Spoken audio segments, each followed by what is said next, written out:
ছোট্ট বাঁদর আর তার সাহসের গল্প। ঘন জঙ্গলের এক কোণে একটা ছোট্ট বাচ্চা বাঁদর থাকত। তার নাম ছিল টুকাই। টুকাই অন্য বাঁদরদের মতো ছিল না।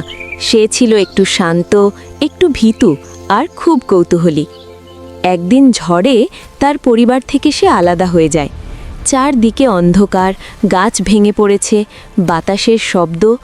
টুকাই ভয়ে কাঁপছিল, কিন্তু সে ঠিক করল ভয় পেলেও থামবে না। খাবার খুঁজতে গিয়ে সে অনেকবার পড়ে গেল, অনেকবার ব্যর্থ হলো। বড় বড় বাঁদররা তাকে তুচ্ছ করল, বলল, তুই পারবি না। কিন্তু টুকাই থামল না। একদিন সে একটা শুকনো ডাল দিয়ে ফল নামানোর নতুন কৌশল শিখে ফেলল। ধীরে ধীরে সে নিজের জন্য খাবার জোগাড় করতে শিখে গেল।